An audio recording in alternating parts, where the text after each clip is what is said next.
Practice settings, occupational health.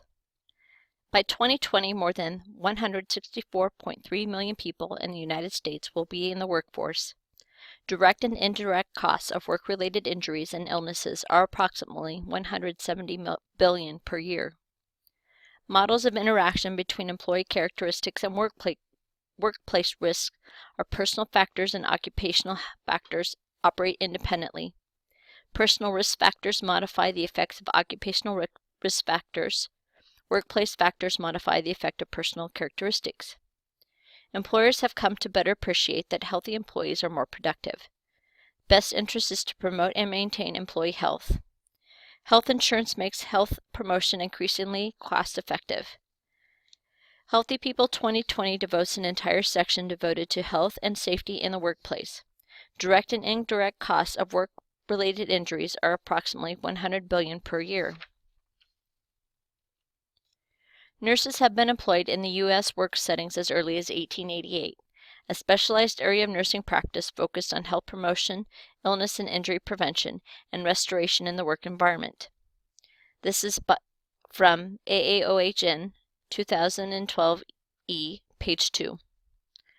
Nursing, medical and occupational health science and epidemiology, business and economic content, social and behavioral sciences, environmental health, and legal and regulatory and ethical issues relevant to occupational health, as well as advanced preparation in occupational health nursing may result in certification by AAOHN. Standards of care of individuals in work settings address both basics and advanced levels practice. Areas of emphasis are assessment, diagnosis, outcome identification, planning, implementation, evaluation, research management, professional development, collaboration, research, and ethics. The overall role of the occupational health nurse involves health and productivity management, collaborating with others to identify health and safety needs with prioritizing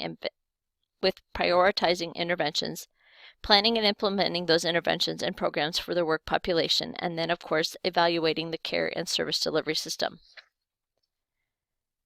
Here you have listed the typical functions of the occupational health nurse. Some occupational health nurses can be specialized consultants, and here are the list of their roles. Again, assessing the status of the working population, starting with the biological determinants. Maturation and aging. Younger and older workers are more likely to be fatally injured on the job than middle-aged workers because of shift work. Occupational health advocates for special needs of both younger and older workers. Equipment to assist with heavy lifting or other strenuous activities for older workers. Women tend to have fewer injuries and account for only 8% of the workplace fatalities. Occupational health nursing may need to monitor potential teratogenic exposures in a work setting, assess women with contraceptive services, provide prenatal care, and monitor pregnancy or opportunities for breastfeeding or pumping breast milk. Genetic inheritance focuses on the race and family history of chronic illness.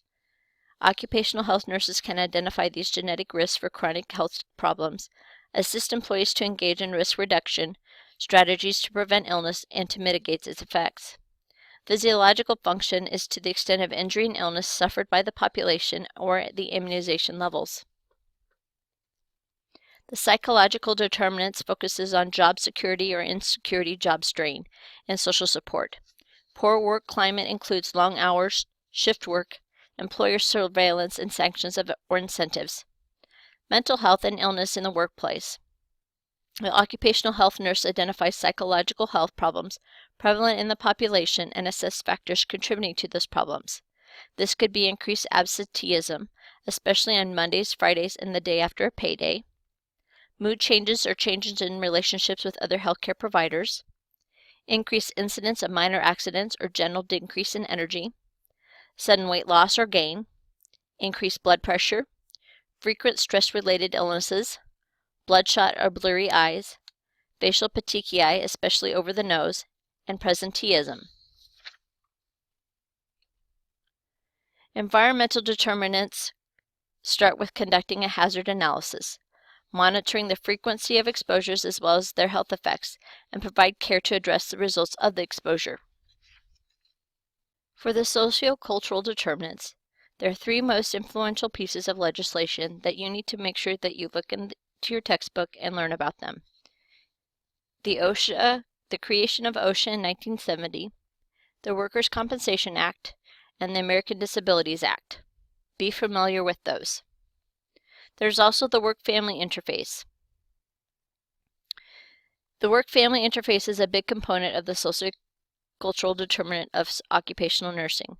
This may impede or support employee and or family health. It focuses on the work-family balance, which is the extent to which one's work and family roles are balanced and congruent with one's life values. Work-family conflict, which is the role interference that occurs when family and work are not compatible with each other and resulting in conflict. Or the para-occupational exposure. This is when family members and others outside of work settings are exposed to hazardous substance transferred from the work setting by an employee. The type of work impacts as well. Agricultural work is one of the most dangerous occupations, and overall mortality rate is 7 times higher than those on all other workers in the U.S. Important to focus on since Nebraska is mainly an agricultural state. The global trend is also towards a 24-hour society.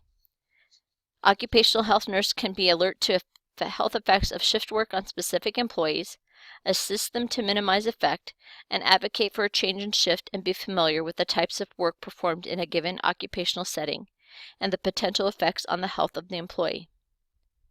Immigration and work is a determinant, as among 2.5 million farm workers are in the U.S. 78% of these are immigrants. The role of the occupational health nurse is to be alert in the presence of the immigrant worker in a specific work setting, as well as the cultural and language barriers they experience in adapting to life and work in the U.S. They may need to provide referrals for assistance for individual employees, modify safety and other health-related educations to meet their needs, advocate for equitable treatment and the appropriate policies in the work setting. Workplace aggression is also a concern, but we will also discuss this later on in the chapter and in the societal violence chapter. Consumption patterns of food and nutrition, smoking and drug and alcohol use are also assessments that need to be done with the occupational health nurse. Rest and activity, is it appropriate? And the use of protective services. Do individuals working in high noise areas wear earplugs? Are those earplugs correctly fitted? Do people involved in heavy lifting wear belts, or do they ignore the potential for injury? Are heavy shoes or gloves worn in areas with dangerous equipment? Are work ergonomics followed with physical, cognitive, and organizational levels? And then presenteeism. Presenteeism is coming to work while ill. The health system's determinants are those of the external system, reflecting the availability and accessibility of healthcare workers outside of the workplace, where the internal system is the healthcare offered within the workplace. I know Brian is very lucky to have the opportunity to work with a provider, a nurse practitioner, a couple days a week, and I know other organizations has a nurse practitioner on staff.